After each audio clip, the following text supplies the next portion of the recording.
Hello and welcome to the very beautiful Fernahill Park and Gardens in Dublin South City, where they have free charging spots, and we are joined by the also very beautiful Volkswagen ID.5, but this isn't just any ID.5, this is the GTX.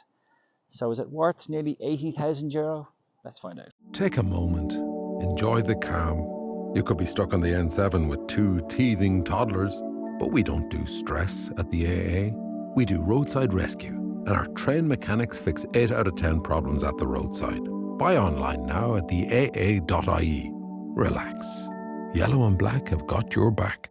Before we go on, please do give this video a like, subscribe to the AA Ireland YouTube channel if you haven't already, and also hit that bell icon to stay in touch with all of our latest video releases.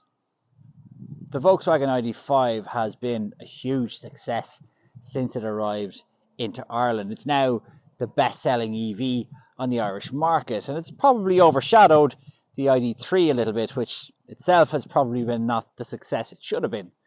So what about the ID.5? What is the point of the ID.5? Well, look, it's another version, another variant of Volkswagen's larger EV SUVs. It's very similar to the ID.4, there's no doubt about that, very similar dimensions, but it's more coupe-like. So this is a coupe EV SUV, but that coupe design isn't just really for show, it also offers better aerodynamics, which offers better range. But there's also more to this car, because of course this is the GTX, and GTX in Volkswagen language is their performance EV. So 2 electric motors means all-wheel drive, which means better handling, and in this case it's offering up to almost 300 horsepower, 299 horsepower.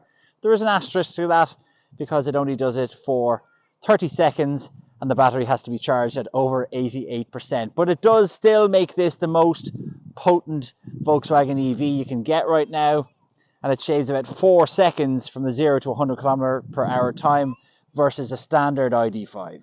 This design is really nice though. You're only missing about 12 millimeters of headroom in the back as a result of this sloping rear end. The wheelbase is 2.7 meters, which means decent handling and plenty of space inside.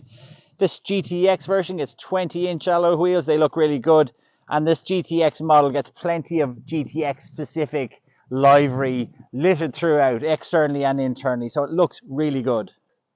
So under the floor here you have your battery cells, 77 kilowatt hour of batteries, and up front your electric motor, and in this case it is putting out up to 299 PS, but it's only under certain conditions. You will have that available power for 30 seconds, and if your battery is charged at over 88%. So it is quite limited when you can do that, but when you can, it is pretty impressive. Acceleration from 0 to 100 kilometers in just over 6 seconds. That shaves a whole 4 seconds off the time from a normal ID.5.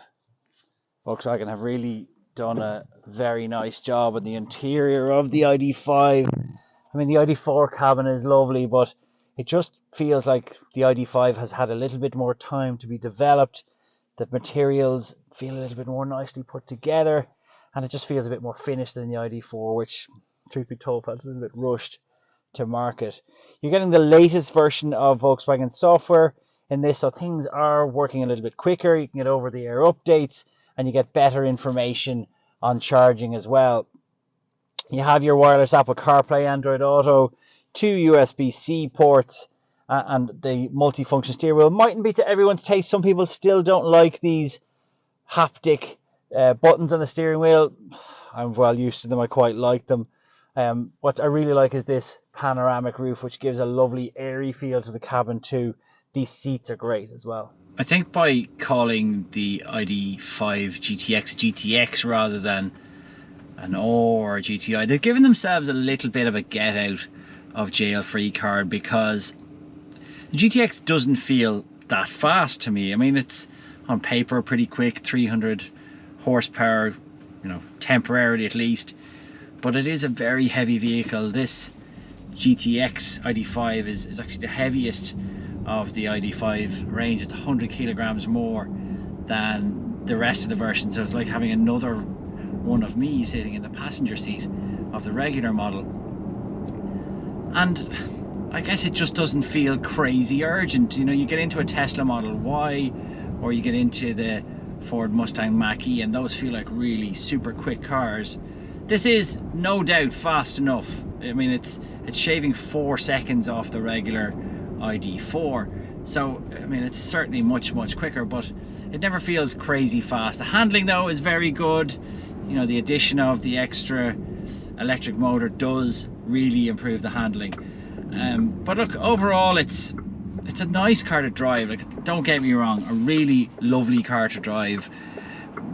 You know, are you going to reap the benefits of paying the guts of 80 grand for one of these? Well, you know, the GTX should really possibly be thought of as much a styling and you know, luxury package as it is a performance package, because that performance is not massively greater than the standard model, and you know, it comes at a price too.